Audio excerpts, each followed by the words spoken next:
கணவனுக்கும் அடுத்தவனுக்கும் வித்தியாசம் தெரியாத பணி செய்து வருவோம். ஆம்பியானுக்கும் அடுத்தவனுக்கும் வித்தியாசம் தெரியாது வருவோம். இவன் என்ன செஞ்ச தெரியுமா? ஒரு நேரத்துல அந்த ஈசன் இருக்குதானே பரமசிவன், அவன் படி அளக்க சென்று விட்டான். அவன் படி அளக்க சென்று விட்ட நேரத்திலே, அந்த நேரத்திலே நான்முக கடவுளாக விளங்கக்கூடிய பிரம்மதேவன் வந்தான். ஏன்னா அந்த ஈசனுக்கும் 4 முகம், அந்த பிரம்மனுக்கும் 4 முகம். அவன் வந்தான் மைத்துனன் வீடு என்று. யாரு? பிரம்மதேவன் வந்து ஆசனத்திலே அமர்ந்து உறங்கிவிட்டான். தேவடியா என்ன பண்ண தெரியுமா?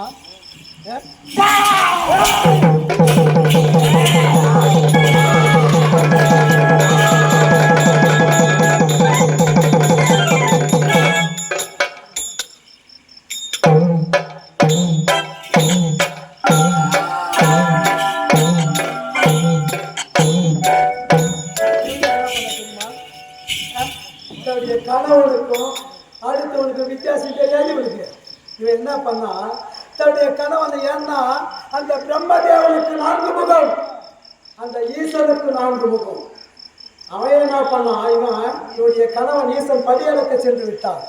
அந்த நேரத்தில் பிரம்மதேவன் என்ன பண்ணா, தன்னுடைய மைத்துனன் வீட்டுக்கு நலம் விசாரிக்க வந்தவன் ஆசனத்திலே அமர்ந்து உறங்கி விட்டான். என்ன செஞ்சா, கணவனுக்கும் அடுத்தவனுக்கும் வித்தியாசம் தெரியாத அந்த பிரம்மனுக்கு பாத பூஜை செய்தார். பாத பூஜை செய்து கொண்டிருக்கும் நேரத்திலே ஈசன் வந்து விட்டான். ஈசன் வந்து பார்த்தால் தன்னுடைய மனைவி அடுத்தவனுக்கு பணிவிட வேலை செய்கின்றான். யாருக்காவது கோபம் வராமல் இருக்குமா? அதாவது அவன் நொண்டியா இருந்தாலும் அவன் எப்படி கூடு சூடா இருந்தா கூட மனைவியை மட்டும் அடுத்தவன் விட்டு கொடுக்கவே மாட்டான். அவனை பார்த்தா பணிவிட வேலை செய்கிறான். ஈசனுக்கு கோபம் இருந்து விட்டது. தன்னுடைய மனைவி பிரம்மனுக்கு பணிவிட வேலை செய்கின்றாரே என்று ஆத்திரம் பிறந்து விட்டது. அப்படியே என்ன செய்தார்? இவனுக்கு 4 முகம், நமக்கும் 4 முகம், வித்தியாசம் தெரியாதால் இவள் அவனுக்கு பணிவிட வேலை செய்து விட்டார். இவனுக்கு 4 முகம் இருக்கவே தானே இவன் பணிவிட வேலை செஞ்சான்னு சொல்லி ஈசனுக்கு கோபம் பிறந்ததுமே அந்த பிரம்மனுக்கு இருக்க 4 முகத்திலே ஒரு முகத்தை தன்னுடைய நகத்தால் கிள்ளி எறிந்து விட்டார். கிள்ளி எறிந்த பிறகு பிரம்மனுக்கு பிரம்ம கத்தி தோஷம் பிடித்து விட்டது. அந்த பிரம்ம கபாலம் என்று சொல்லக்கூடிய அந்த பிரம்ம கபாலம் கணவனாக விளங்கக்கூடிய சிவன் கரத்திலே பற்றி கொண்டது. அந்த பிரம்முடைய கபாலம் பிரம்ம கத்தி தோஷம் அந்த சிவனுக்கு பிடித்து விட்டு அந்த பிரம்ம கபாலம் சிவன் கருத்திலே பற்றி கொண்டதும் அந்த சிவனுக்கு அகோர பசி எடுத்து விட்டது. அவன் பித்தனாக மாறிவிட்டான், பைத்தியமாக மாறிவிட்டு ஊராக திரிகின்றான். பசி பசி பசி என்று இடுகாடு என்று சுடுகாட்டிற்கு ஓடுகின்றான். அங்கு பிணங்களை எல்லாம் பிடுங்கி துணுகின்றான். அதாவது வெந்த பிணத்தையோ வேகாத பிணத்தையோ சுட்ட பிணத்தையோ புதைத்த பிணத்தையோ பிடுங்கி தின்னுகின்றான் சிவன்.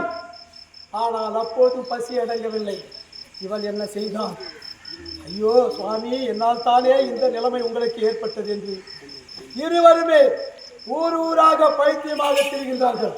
அப்பொழுது இவன் என்ன செய்தார்?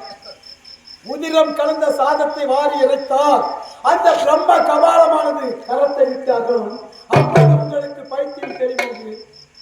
அந்த உதிர சாதத்தை வாரி இழைத்தார்கள்.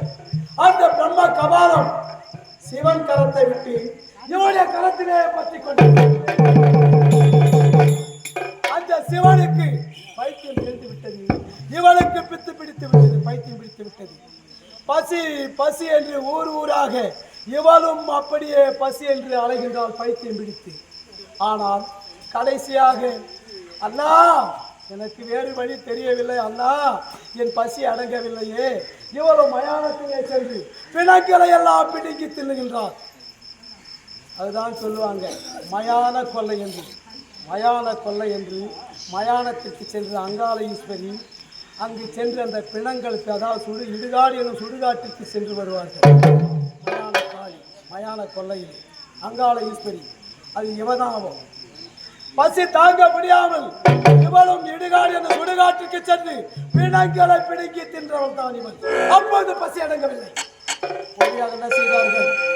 அண்ணா என்னை நீங்கள் தான் காப்பாற்ற வேண்டும் என்று அந்த அரி பறந்தாமல் இருக்கிற அந்த கறி மூஞ்சி வாக்காளா போய்